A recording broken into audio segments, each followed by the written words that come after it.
welcome to my channel. Today we have the best stories from Reddit. Today's story is called, "When I was little, my sister and I invented a game with our uncle's Polaroid camera. Now someone plays it with me." Don't forget to rate the video. Let's get started. When my uncle died, no one knew what to do with his house. He never married, had no children. It was just him, his little two-story house on the edge of town, and his strange hobbies. He was the weird uncle to all of us, the kind who still uses a landline, collects VHS tapes, and keeps a printed TV guide by the couch like it's still 1998. So when the lawyer told us he'd left me the house, my first reaction was pure selfish relief. I was drowning in debt, working a shitty tech support job for peanuts. The thought of not having to share a rental with a near stranger felt like a miracle. The house needed some work, but it was in good shape. 2 bedrooms, a tiny kitchen, creaky wood floors. It smelled like dust and old coffee. There was a loneliness to it, but nothing frightening. Not at first. We started cleaning it out the Saturday after the funeral. My cousin Lily, who'd also been pretty close to him, offered to help. "He really never threw anything away, did he?" she said, holding up a cracked lava lamp. "Maybe he thought it would be valuable vintage someday," I said. We laughed a little. The Polaroid camera was in the hall closet, on the top shelf, exactly where I remembered it. "Whoa," Lily said, reaching for it. "Remember this thing?" I remembered. When we were kids, our parents would drop us off for family gatherings. We'd play this game where one of us would hide and the other would try to find them and take a picture without being seen. If you got the shot, you got a point. Bonus point if the person in the photo looked scared. We thought we'd invented horror photography. Lily turned it over in her hands. "God, I love that stupid game." "Think it still works?" I asked. She popped open the film compartment. "There's film? A 20-year-old camera? No way it's still good." "Only one way to find out." She raised it, pointed it at me before I could protest, and pressed the button. The camera whirred, and a little square photo slid out. The image developed slowly, the colors muddy and washed out. But it worked. Me, standing in a dusty hallway. "Still works," she said, satisfied, and set it back on the shelf. We went back to sorting boxes. It was only later, after Lily went home and I was alone, that I opened the hall closet again and saw the photos. There were hundreds of them, packed in shoeboxes, pinned to cork boards, taped to the inside of the door. Polaroids, every single one. Like opening a door into some strange, analog version of a social media feed. Most of them were ordinary. My uncle's living room, his old car, the garden, stacks of books. Some had people I recognized, me and Lily as kids, my mom, my grandmother. But most of them were of people's backs. People standing at the sink, leaning over the coffee table, bending down to tie their shoes. Sometimes you could catch a sliver of a face in a mirror or a window, but mostly it was just the back of a head, the line of a spine through a shirt, shoulders raised or slumped. All of them taken from behind, like the subjects didn't even know they were being photographed. A strange, unpleasant chill went through me. I told myself it was just his version of art. Street photographers take candid shots all the time. Maybe he was doing the same thing, just not publishing them. Creepy, maybe, but not illegal. I closed the closet door and tried not to think about it. I moved in a week later. At first, it was almost nice. Lonely, sure, but I liked it. The creaking floorboards became familiar. My uncle's old armchair was surprisingly comfortable.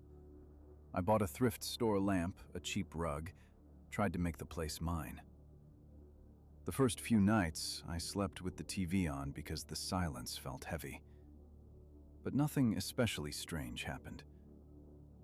Not until I woke up on Wednesday and found a Polaroid on the kitchen table. I was sure it had been on the hall table. Lily had put it there. I hadn't touched it since. Frowning, I picked it up and found a new photo underneath. It was me, from last night, sitting on the couch with my laptop open, scrolling through email, the blue light reflecting off my face.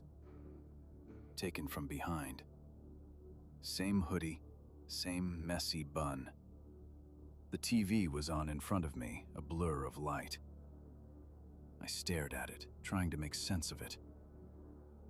Okay, calm down. There had to be a logical explanation. I must have taken it myself by accident. Maybe there was a timer I didn't know about. Maybe I'd bumped it walking past and didn't hear the click over the TV. Maybe. The explanations felt thin, even to me. Lily, I said out loud, relieved by the thought. She had a spare key. Maybe she was messing with me. She'd loved that game. I texted her. Very funny. You didn't scare me, you just wasted old film. A minute later, what are you talking about? The photo you took last night. Me on the couch. Real stalker energy. I was home last night. Rough day, passed out by 9 and slept through. You didn't come over at all? No, why? I looked at the screen, my stomach tightening. I sent her a picture of the photo. She answered a minute later. Okay, that's actually creepy. You really didn't do it? Dude, no, that's too low effort for a real prank. I'd come up with something funnier. I laughed, but it came out thin and shaky. I put the photo in a drawer, set the camera on top of it, and told myself that was the end of it. The next photo showed up 2 days later. I was rushing to work, half asleep, when I saw it on the little table by the front door. A Polaroid, a photo underneath. This one was me at the kitchen counter pouring coffee, shot from a low angle, like whoever took it was crouching near the floor. My head was tilted slightly, the back of my neck exposed. I touched the spot and felt the hairs on my skin rise. I didn't text Lily this time. I didn't tell anyone. Instead, I did something my uncle hadn't. I set up a security system. By the weekend, I had 3 motion-activated cameras mounted. One by the front door, one in the hallway pointed toward the bedrooms, one in the living room. I put a little "Protected by Sky Shield Security" sign in the front yard, more as a talisman than real protection.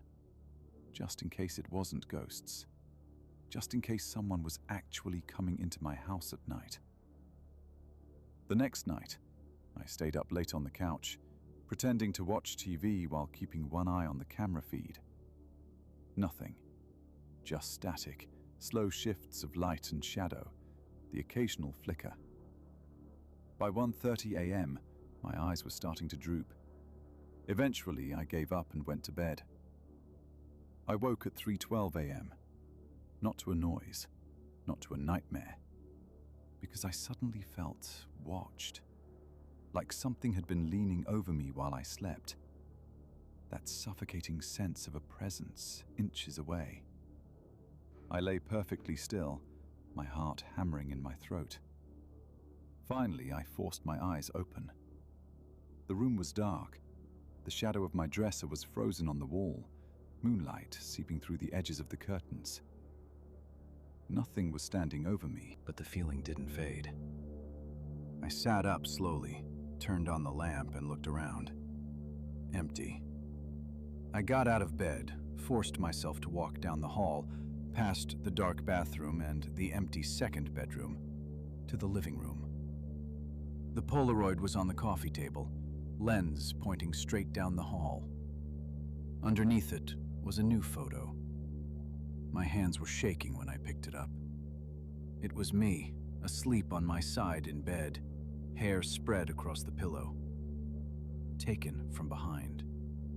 And there was something else in the photo, something that made my insides clench. In the mirror on my closet door, I could see a sliver of the room.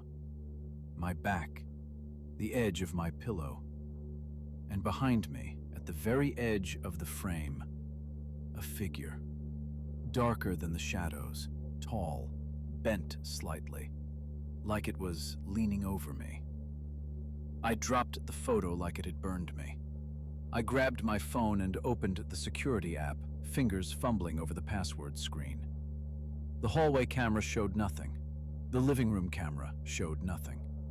The timestamps were continuous, no gaps, no glitches. I scrolled back to 3:12 a.m. and watched myself roll over in bed, sit up, put my feet on the floor, walk to the living room. No one else. No shadows. No figures. And yet, the photo existed. I didn't go to work the next day. I called in sick and spent the morning seriously considering booking a hotel room and never coming back. It was the sensible thing to do. Instead, I opened the closet full of photos again. I don't know what I was looking for. Proof my uncle was just a weird photographer? A note from beyond the grave saying, "LOL, gotcha"? What I found was a separate stack of photos, rubber banded together and shoved behind the shoeboxes against the wall. They were all of the same person. My uncle. Sitting at the kitchen table with the newspaper, dozing in his armchair. One of him brushing his teeth. All taken from behind. In a few, you could see his reflection. A tired man with thinning hair, his face softened by age. In one, he was sleeping in bed.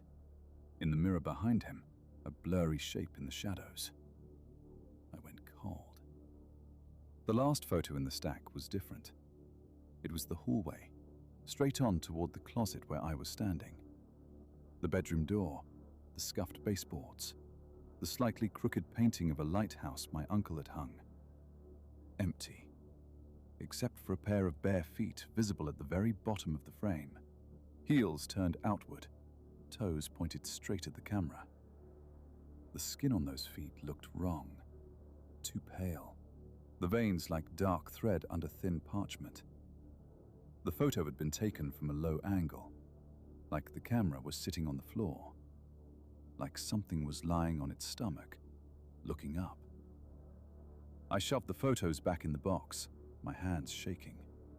I needed air, I needed light. I couldn't be in this house with whatever it was. I grabbed my keys and started for the front door. On the hall table, the Polaroid was sitting, lens pointed at me. Underneath, a new photo. I hadn't heard the click. I hadn't seen a flash. I forced myself to look at it. It was me, standing at the hall closet, a stack of photos in my hands. Taken from behind. I didn't leave. I know how this sounds. I know self-preservation should have sent me running, but I felt like I was in too deep.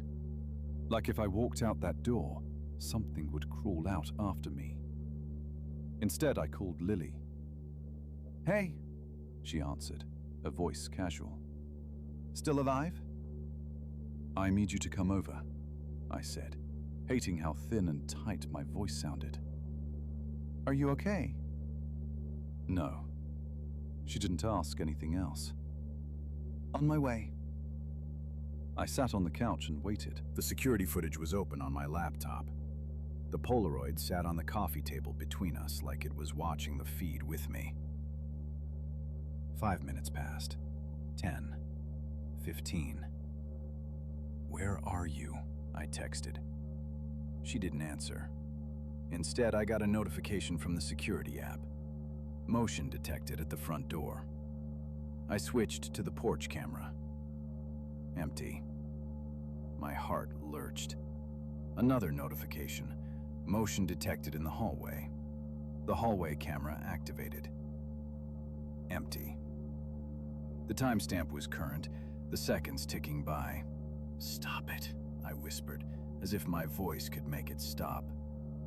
My phone buzzed. A new message from Lily. "Sorry, traffic is insane. Another 10 minutes. A click made me jump. The Polaroid word. I couldn't breathe as it spat out a new square. At first, I didn't touch it. I just watched the pale rectangle darken, colors bleeding through like blood through gauze. When the image fully formed, I went cold. It wasn't the living room. It wasn't me. It was the porch, taken from inside the house through the peephole. I recognized the warped view of the street through the fisheye lens.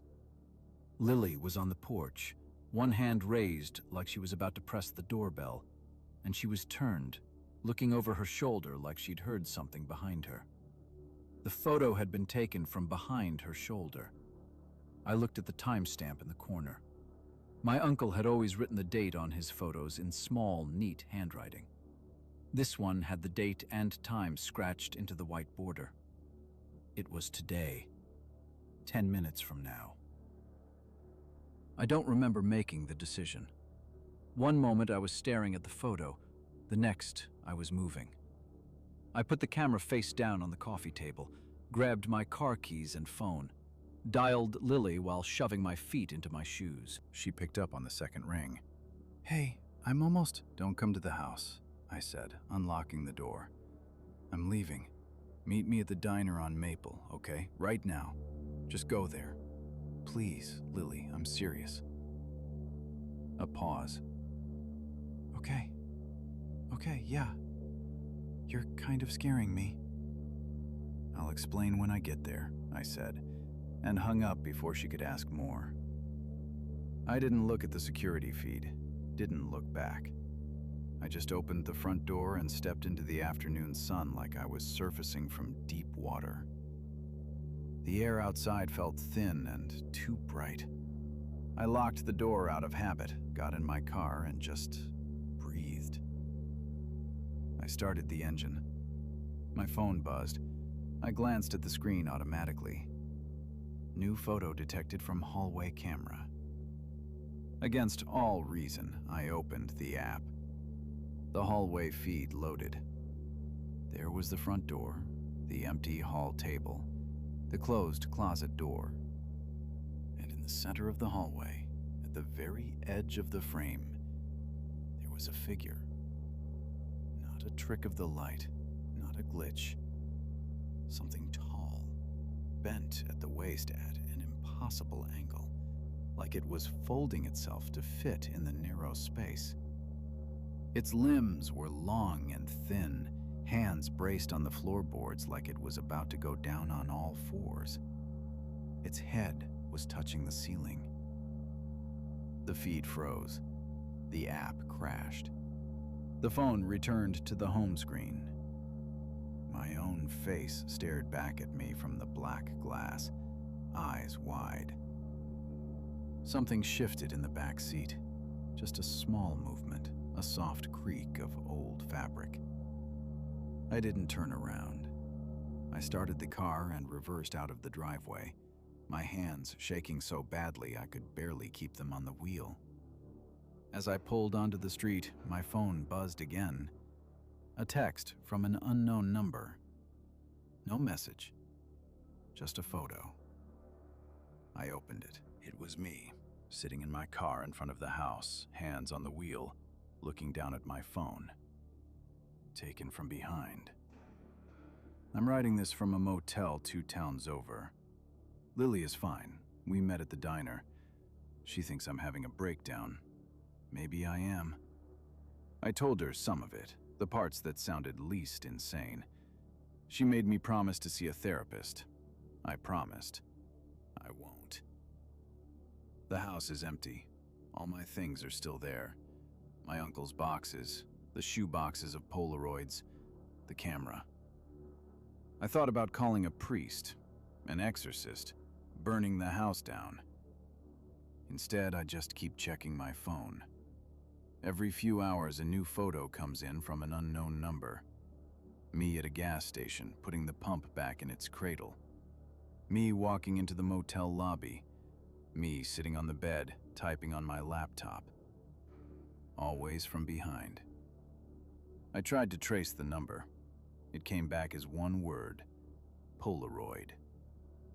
I don't know who's sending them. I don't know how far this goes. But I know, with a cold, certain clarity, that I will never pick up a camera again. How did you like today's episode? Don't forget to rate the video. Thanks, and see you soon.